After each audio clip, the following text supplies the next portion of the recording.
Hi, YouTube. Thank you so much for joining me for my next live stream. I am super, super excited to be here, and I hope everyone's having a fantastic day and was able to get outside and hopefully enjoy some nice weather. Today, I was originally planning on doing a video on the Amway founding families, but I decided at the last minute to switch that because my voice kind of hurt after yesterday's live stream with lots of talking, and this Amway founding families video will be lots of talking. And so for now, I just want to do shorter reaction videos. And then once my voice is back and my throat's not hurting anymore, then I'll go back and do that Amway video. So that will be coming soon. Sorry for the change of plans. Hi, Rich. Thank you for joining us. I hope you're doing well. It's great to see you here. I'm also noticing on my screen that my face is freezing a lot. And my husband and I tried our best to fix this and make it so I'm not freezing constantly, but we couldn't figure it out. But I think it's fine. So sorry about that. I hope it's not too annoying.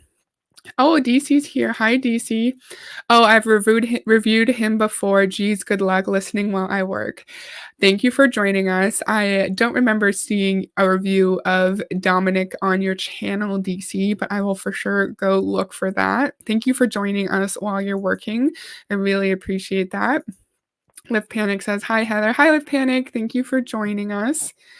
So today I wanted to do a quick reaction video on a Dominic Izzo video called Watch These 8 Minutes If You Want Success in MLM for 2023. So if we want to be successful, we need to watch this video, and then we're going to find lots of success in MLM. So I'm really excited to learn the secrets of the MLM industry with Dominic Izzo. Oh, DC said, my dad and I tackled him together. Oh, cool. Cool. I'll go check that out. You and your dad had some good streams for sure. So yeah, I'm excited to get started, and let me know what you think about this while we're chatting. Hi, I'm Dominic Izzo, and I am the Bull of MLM, and welcome to my channel. My channel is a no bullshit network marketing / MLM channel that's designed to help you build your business with integrity. So I'm going to give you the top 3 things that you're going to need to do to take into your business to improve it, to grow it, to scale it, to wind up duplicating it. These are the top 3 things that you need to 100% fucking do. Number 1, you need to research the living shit out of this industry.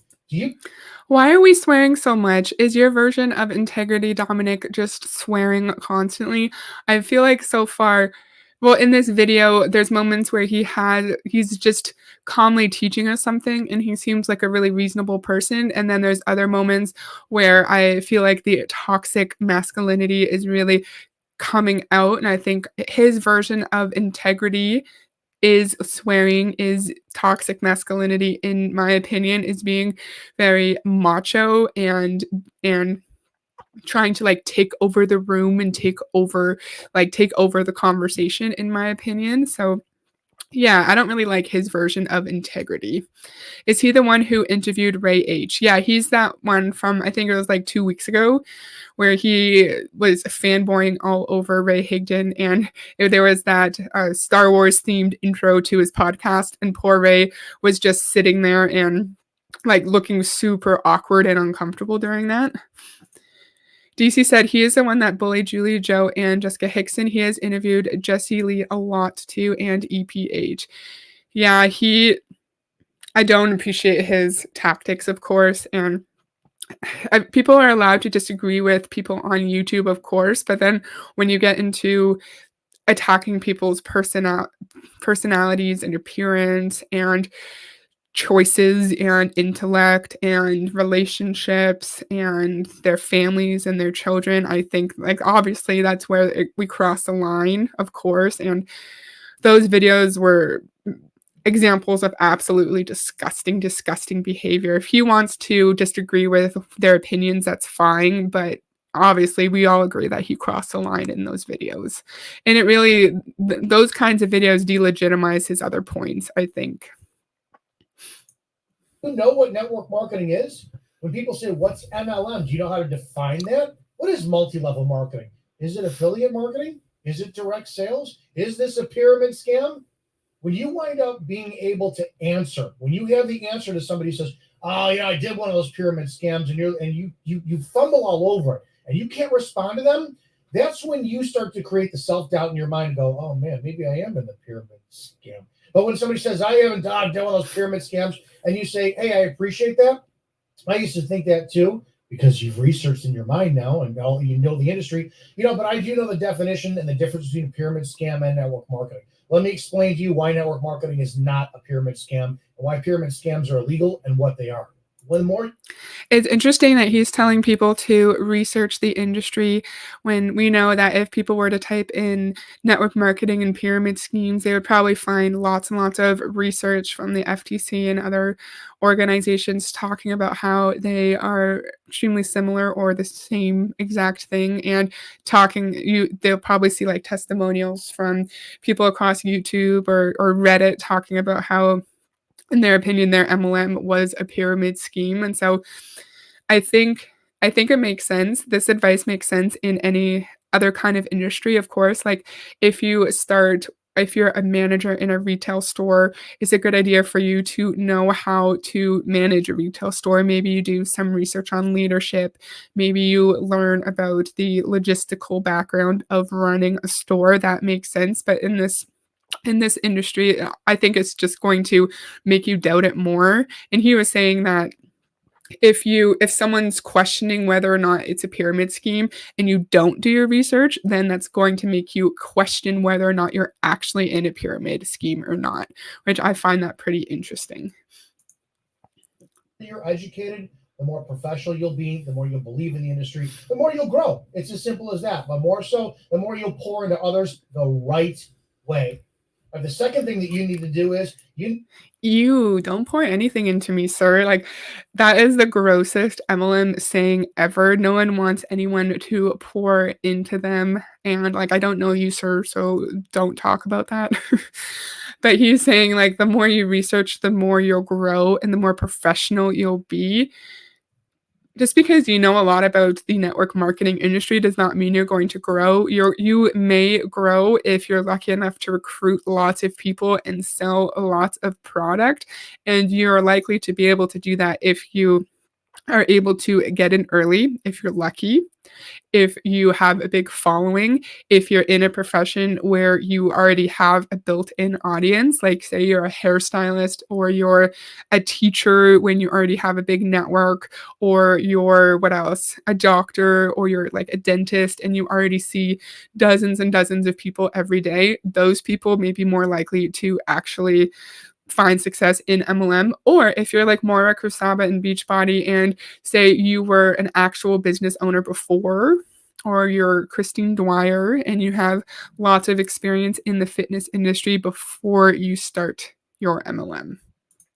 need to define your why. And everybody says that. Come up with your why. If your why is to get a yacht or a Bentley or I don't know, $1 million home or wherever, that's not good enough. Your why has to come from one of three areas. And we teach those as the three C's. It's either from cash flow, commerce, or culture. And here's the thing.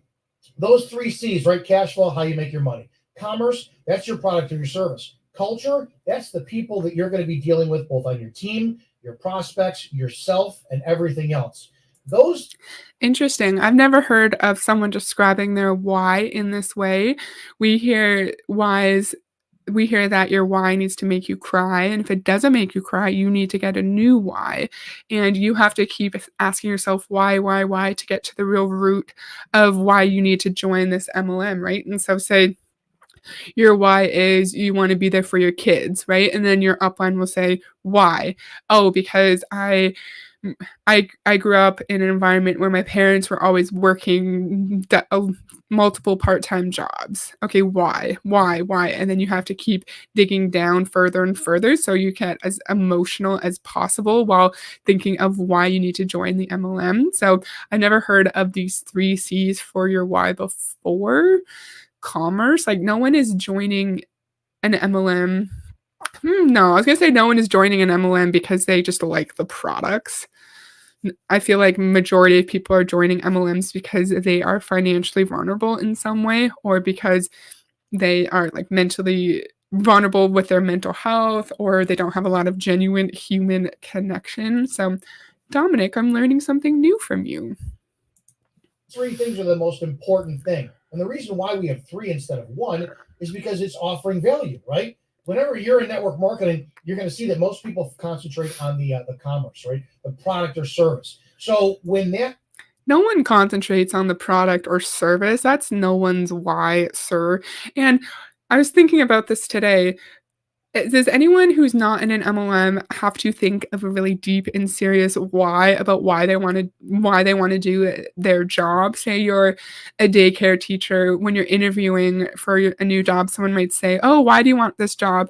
"Oh, well, I've always loved working with kids, and my first job was actually as, like, a day camp counselor, and that's how I got into this industry." No one is gonna sit there and grill you about why you wanna be a daycare teacher. That general reason of why you started working in that field is good enough most of the time.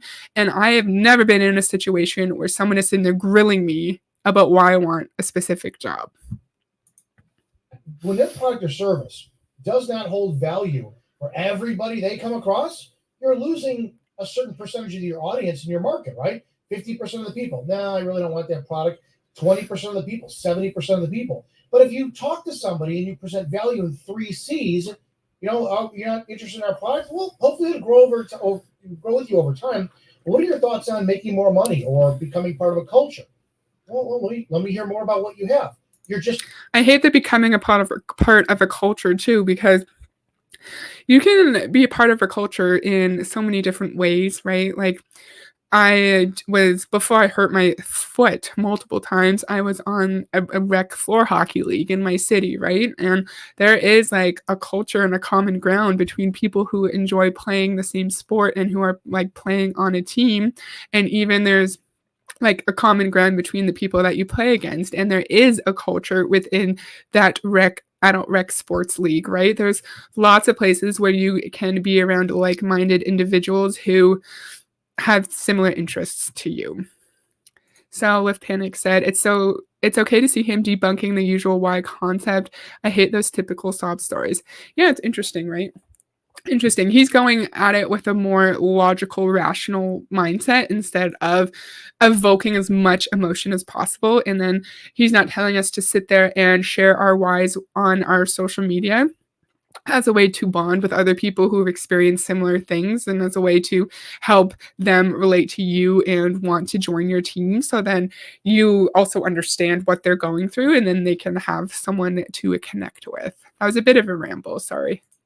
you are giving them more value to make a better and informed decision by doing business with you. And lastly, when you So he wants us to give them information so we can make a better informed decision about joining the MLM company. No, sir, if that was true, you would be telling everyone to send or oh my god, income disclosure statements so people can see what your average person will make and how long it takes your average person to work their way up the pyramid. The whole point, the way that people recruit into these. Oh, my lamp just turned off. And now my lighting sucks. I'm going to see if I can turn it back on. And I'm going to turn my camera off just for a second. Sorry, 1 second, friends.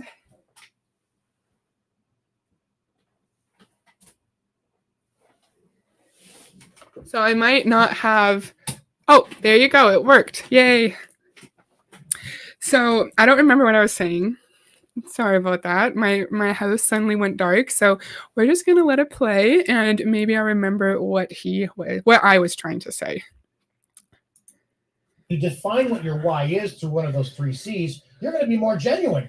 You're going to go, yeah, maybe I'm not really into this product, but I do like the product, but I love the money. Or maybe it's like, yeah, I like the money, but I really want to help people develop their skill sets on speaking better, growing their social media better, teaching people better. One of those three C's is always going to be present in the relevancy of your season, right? Sometimes it's going to be, yeah, I'm all about cash flow. Sometimes it's going to be all about culture and helping others, and sometimes it's going to be about your commerce, your product, or your service. So your why is going to it's going to change. It's going to evolve. So if you got in the business and you said, "Yeah, I want to help my family out with the bills," that's your why. That's not a good enough why. Find out what your why is, and then see it's going to evolve over time. You're going to 1 year, one season, it's going to be, I love the money. Another season, it's going to be, I can't believe how much I'm growing because I'm helping other people in this culture. And another season is going to be the C where you love your product, and they're always going to ebb and flow, and have a great evolution with your growth and your development with your business. All right, the last. So why can't your why be you want to cover bills? Because we know that he's has a different opinion on why than the majority of MLM people we see, but people phrase the MLM opportunity as a way to take care of your basic family expenses and cover your grocery bill, cover your car payment, cover your utilities, and that is a really basic way that people are drawn into this business structure. I remember what I was gonna say what I was talking about before my house went dark is that if we really wanted to help people make well-informed decisions, we would be showing them the income disclosure statement and we would be sitting there and going through it line by line and making sure that they understand exactly how they are supposed to be making their money and that they're not going to be able to make money just by working a little bit here and there and actually make a sustainable income. They're going to have to be working constantly in order to actually quit their jobs and stay home with their families if that's what they want and retire their husbands, right? And he's going to talk later about how people aren't honest about the opportunity and if we want to find success, we need to share honestly about the opportunity. But I wonder why people don't do that. It's because they're taught to lie and share the stories of their uplines instead of saying what's true, which would be potentially most likely, I don't make any money and I've been here for a year and I've made $20. And the most important thing that you need to do to wind up scaling, building, growing, leading, prospecting, duplicating all that is to have fucking integrity. I cannot tell you this. Your integrity comes from being absolutely authentic. 100%. You need to be as authentic as possible. If you're prospecting somebody and you don't have an answer and you lie, get out of my industry. If you manipulate, get out of my industry. If you make these false income claims, they're going to be millionaires in their first 6 months. Let me know where you are so I can pay you a personal visit. It is. So he's sitting there saying that if you lie, if you make up stories, you need to get out of his industry. And it's similar to what Eric Worre says, what Ray Higdon says when they try to separate the negative behavior of MLM distributors from the companies and the CEOs and the industry itself, and that it's their own fault that they're behaving in this way. But people learn from someone. No one just wakes up saying, I'm going to completely lie about my income so people will join me. It's probably that they were taught from their uplines who were taught from their high level uplines, or maybe the CEO if they're a higher level MLM employee. And these really shitty, misleading behaviors don't just come out of nowhere, sir. And like it's a structural MLM issue. It's not automatically the fault of the MLM employees or MLM distributors themselves.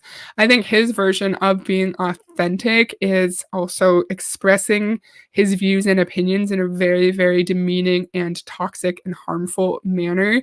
And him attempting to attack very young women on the internet who are making videos for income and who are doing it in a respectful manner. And it's just his version of authenticity, in my opinion, is just not worrying about hurting other people's feelings, about being toxic, about being demeaning to young women and their families and their loved ones. And so this is all great and fine, but just because someone is also being authentic in the MLM industry, if they don't already have a built-in social media following, if they're not lucky, if they didn't come from an industry or sector that lends itself well to finding success in MLM, it does not matter how authentic you are. It doesn't matter.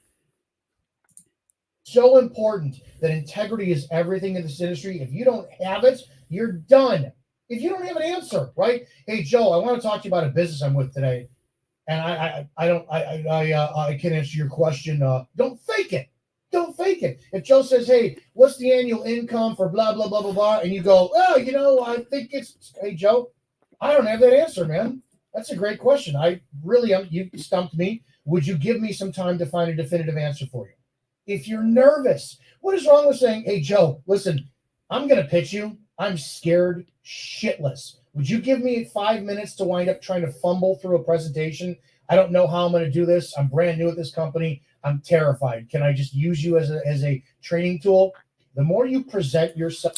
That's fine advice. I don't see anything wrong with that. However, in any other kind of new job that you get, you're not going to be expected to sit there and train and give presentations to people when you first start out before you actually know what's going on. I feel like if you're expected to give a presentation at a new job, it's going to be after you have access to the information that you need to know, and maybe you look at other like templates for presentations, and you get guidance from your boss, and you listen to other examples, and you feel like you have that adequate information to give a proper presentation considering that you just started at your new job. But in the MLM context, you're expected to recruit people the moment you start and the moment that sometimes even before you even have your products, and it's just so strange because I wouldn't be expected to try to interview someone or give a presentation 2 days or a week into my new job. Does that make sense? I'm a little rambly today. DC said, "Some of his answers and responses sound good, and I would have more respect for his position if I hadn't had my own negative interactions with him." Yeah, exactly, right? Like, if we ignore his slightly toxic moments in this video and all the other videos where he's being demeaning towards young women and that part of his channel didn't exist, I would think that he's a reasonable person who just has a different opinion than me. And it's a good thing to listen to people with different opinions because you learn new things and you like expand your own knowledge in an area, right? And if only he didn't have the other side to him, like you just said, DC, I would take him more seriously, and I would have more respect for his views. Yeah, that's a great point. As the human being, the more you're going to relate. Far too many of you are trying to go out there and impress people with shit you just don't know. You're going in and saying, "Oh, dude, we're going to make so much money. Let's go get that money together." Do you even know how to fucking get the money in the first place? If you don't, why are you doing this? Why are you presenting it that way? You have to be unbelievably authentic. They're presenting it that way because that's what they were told to do. And how are you going to recruit anyone if you are telling them the truth, which could be like, so I've been in Beachbody for a year. The most profit that I've actually made was $50 in 1 month. I've probably lost about $3,000, and I'm barely seeing my friends anymore. And my spouse is really frustrated with me because I barely spend time with them anymore because I'm always on team calls. And I'm really not sleeping well because I'm expected to work late at night and then wake up early in the morning to work out. Hey, do you want to do this with me? Who's going to join? Who's going to join? And of course, I'm not justifying being lying or being dishonest, but I could see why someone would be inclined to listen to their upline when they're told to misrepresent their actual experience in the company or when they're told to just use their upline story instead. I could see where people are coming from. Genuine. So what you're going to do is you're going to wind up telling them the truth, and it's not that hard. Hey, you're still doing your little pyramid scam? How much money are you making? Are you a millionaire yet? No, I'm not. I've been doing it for 3 years. It's a struggle, but I'm learning. I'm growing. I've set myself with realistic goals. I make about a car payment a month now, or I make my mortgage payment a month now, or you know what? I'm making some pretty decent money now, or I haven't made money the last 3 months. What is wrong with telling the truth? The more you normalize how this industry goes, the more that you will attract the right people. And you're not going to get people who jump in, do it for 2 weeks, and then say, "Hey, it's a scam. I didn't make $1 million yet," and then leave. There's no difference between this and brick and mortar businesses without the brick and mortar. Meaning, yes, you're going to pay to get in. I don't know. I owned a gym. I've been involved with other businesses. I've never not had to invest to get in the first place. You're going to be in the red. You're going to be in the black. You're going to lose money. You're going to pay the business before you pay yourself. All of these things that happen in the real world still happen in network marketing. So That's true. When you're in a real business, you have to invest more and you'll have a higher overhead. I'm not going to go into the differences between MLM and owning a real business, but I just find it comical when these people will try to compare MLM to other industries that obviously don't involve recruiting at all and say they'll try to connect it to affiliate marketing. And in my opinion, I think when they do that, they kind of switch up the actual definition of network marketing, and they just phrase it as like you are networking to your market, which is exactly what we do in our MLM company when we know like they're just trying to mix up the actual definition a little bit to make it seem less sketchy and to separate it from the pyramid scheme aspect of it.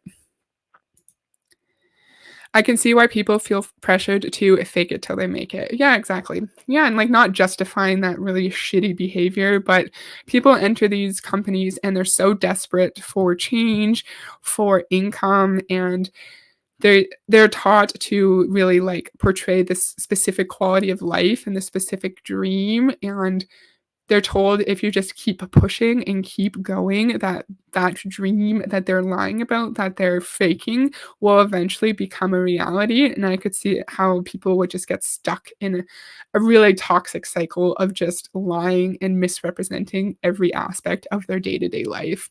And in my opinion, I feel like that'd be a really, really sad way to live. if you, as long as you have integrity, your business is going to wind up thriving. You have to have. How do you have integrity when you are coming after young women on the internet and making fun of their spouses and their kids? I wonder how that's having integrity. That be real, because don't forget, at the end of the day, people are still, they're buying you as much as they're buying into your company. All right, those are the top three things that you're going to need for your network marketing business to be successful. And again, you're going to define what successful is, right? Is that recruiting two people when the three of you cultivate together? Is that making $1 million a year? Is that bringing in a car payment? Is that selling more than anybody else did in your company? Is that selling a package a week? The problem is with the network marketing industry is the definition of success has always been in that $1 million, because people have just lied to other people and said, hey, you're going to be a millionaire for the next 6 months. And that's what generates all the anti-MLM and the quitters out there. Is we haven't had a reasonable expectation for what success is, and only you can define that. So he's not wrong that there is not a reasonable expectation of what success is because people are taught to misrepresent the opportunity and to lie. But his argument right there is I think it lends itself to the narrative that, well, of course, 90% of people in my 20,000 person downline aren't making much money because they don't want to make a lot of money. They don't want to be leaders. They just wanted to have some pocket money. They just wanted to be able to pay for their car payment or take their kids out for a nice treat once a week. And so that's success for them, right? And they don't want to make a part-time income or a full-time income. But I think for the majority of people, I can't talk, finding financial success would be being able to pay for your basic expenses and be able to sustain a basic and decent quality of life. And I hate this. And Live Panic just said, just more victim blaming. Yeah, it's like you didn't find success in MLM because you only wanted pocket money and you only wanted to cover your bills. You didn't actually want to make a dent in your expenses and actually provide for your family and yourself. DC said, great question, Heather. I'm assuming you probably mean when I said, how do you have integrity when you attack young women on the internet? Yeah, it is a great question. And I would like to hear his answer to that. But I also don't want to hear it because I don't want him to see this video because I don't want him to like turn my fun little hobby into something negative. So I want to hear the answer, but I also don't. So Did you wind up improving your public speaking skills? Did you wind up Why is he talking so much about improving our public speaking skills? I've never heard that be a potential measure of success in MLM. If you want to improve your public speaking skills, you can go to like a class at the YMCA. You can go on, I'm sure LinkedIn Learning has classes. I'm sure you can find stuff on YouTube. Have any of you guys ever heard that as like a positive of joining an MLM? connecting with others better? Is the product changing your life? Do you like teaching about the product? Do you like teaching how money is made? Are you making take a gas a week? So it's going to be up to you to define. So you figure out what your success is, and then you base it off that. But those three top things are always going to be the same. Learn the industry inside and out. Go everything. You need to total immersion, saturate yourself, learn the industry. Then discover your why. Know why you're doing this and let it evolve over time. And lastly, integrity. Don't you dare ever lie about anything. Be as authentic as possible. Grow, develop more, pour yourself into more other people, and just be integrity. Integrity is everything. Hope you guys had value for this. Also, there's a big argument in MLM too that some people might classify success as just making new friends or talking to more people or getting out of their comfort zone. And again, just a way to shift the blame from the business structure to the individual for not having the right mindset and not not doing the tasks in their MLM with the intention of making money, but instead they just want to make new friends. And that's why that they're not making any money. And you can't actually quantifiably measure someone's internal intentions and mindset. And it's just a fantastic way of shifting the blame and victim blaming. So DC said, we talked about it a little in Mary Kay, but they were also focused on what we wore and how we composed ourselves in front of customers and at events. Oh, interesting, interesting. So, did you have to wear like a specific kind of clothes when you were presenting and at events? Like, did you have like a specific dress code, or was it more like guidance? Like, the women had to wear like specific kinds of skirts and like specific colors. I'd like to learn more. Okay. He's making some good points, but he is so abrasive, unrelatable, especially to women who are the bulk of the industry.